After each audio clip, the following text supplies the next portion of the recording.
মিডিয়াতে যে ছড়িয়ে পড়েছে যে আমাদেরকে কর দিয়েছে, এটা সম্পূর্ণ ভিত্তিহীন মিথ্যা কথা। পার্টনার আমরা কাজ করি একসাথে, সেই ক্ষেত্রে সে আমার বাসায় আসতে আমার তো ফ্যামিলি থেকে একটা মেয়ে জুগাইছে, মানে ভুটকি করে, বয়স কত বেশি, মুরব্বী, এ নাকি আমার সাথে এটা তো আমি ভালোভাবে চিনি না। ওই মেয়ে নাকি আপনার কাছে 7 লাখ টাকা 7 লাখ 700 টাকা ড্রেস পরে উনি আমাকে 7 লাখ টাকা দিছে। উনি কি করে, টাকা কোথায় পায়? উনি যদি স্টুডেন্ট হয় ওনাকে এত টাকা কে দেয়?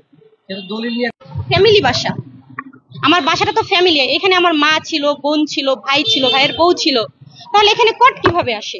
আর যদি সে কটই দিয়ে থাকে তাহলে সে কটের মামলা কেন দিল না? সে উল্টাপাল্টা মামলা দিল কেন? আপনারা খোঁজ নিয়ে দেখবেন যে সে কি মামলা দিয়েছিল আমাদের উপরে, ঠিক আছে?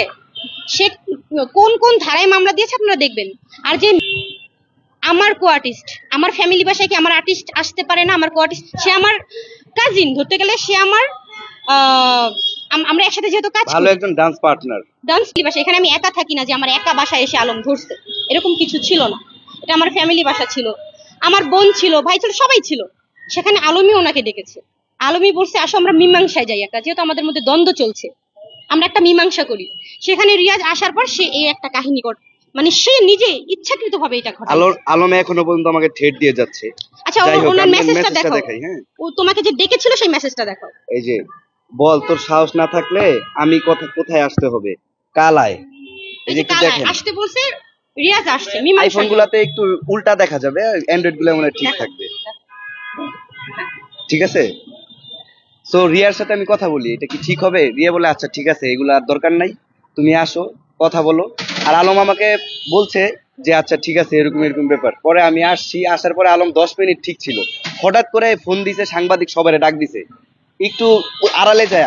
পরে যখন আমরা বুঝতে পারি, পরে আস্তে আস্তে আলম সিনকেট করতেছে। এখন আমরা তারপরে লাইভে আইসা, উনি যেহেতু সিনকেট না করে এর জন্য লাইভে আইসা সরাসরি তখনই আমরা জানাই দিছি, যেহেতু আমাদের সবকিছু এখন পাবলিক ফিগার, তো এটা আমাদের জানানো দরকার।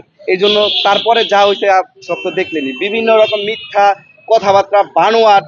তারপর আপনাদের সবাইকে নিয়ে একটা অ্যারেঞ্জমেন্ট হবে, সম্পূর্ণ সব প্রমাণ নিয়ে আমি কথা বলবো।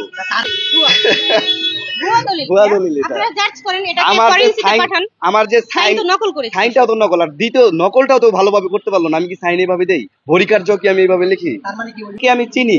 বাট এই মেয়েটা হচ্ছে আমাকে সর্বপ্রথম ফোন দিতে যখন আলমের সাথে আমার ঝামেলা হয়, তখন আমাকে ফোনে ও বলছে, আমাকে নক করছে, আমার যখন আইডি ছিল, তখন বলছে ভাইয়া আমি একজন অ্যাডভোকেট, আমি আপনার সাথে কথা বলতে চাই, আলমকে আমি এইভাবে করতে পারবো। তখন আমি বলছি আচ্ছা ঠিক আছে।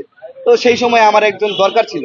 পরে একদিন আসছে উনি, মিরপুর ওনার বাসা, রেস্টুরেন্টে গেছি, কথাবার্তা বলছি, ঠিক আছে, এই জাস্ট, আর কিছু না।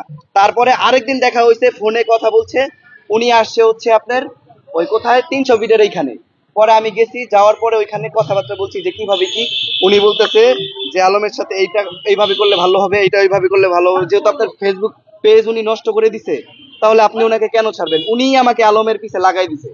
এটা ওইটা বলার পরে তখন হঠাৎ করে দেখি আলমে ওরে মেসেজ করছে যে কি ব্যাপার, কি কত দূর। আমার তো এটা দেখে আসমান জমিন সব এক হয়ে গেছে, কিরে আমি কারে নিয়ে আসছি। যখন আমি বুঝতে পারছি যে আলমের লোক, ভাড়া করার লোক, তখন আমি ওনাকে ইগনোর করা শুরু করছি। আমি আর কোনো কথাবার্তা বলি না। ওই মেয়ে দাবি করছে যে তার সাথে আপনার ফিজিক্যাল রিলেশন বন্ধ হয়েছে, আপনি কি বলবেন আসলে? আচ্ছা দাবি করলেই হবে? আমি তো কত মেয়ের সাথে মেসেজ করি, কথা বলি, সবার সাথে কি আমি প্রেম করি? কথা বলতে পারি, আমি একজন পাবলিক ফিগার। আর এখন এইভাবে অনেক মানুষই চিনে, একটু ইমপ্রেস থাকতে পারে, কথা বলতেই পারে, আমিও কথা বলতে পারি অনেক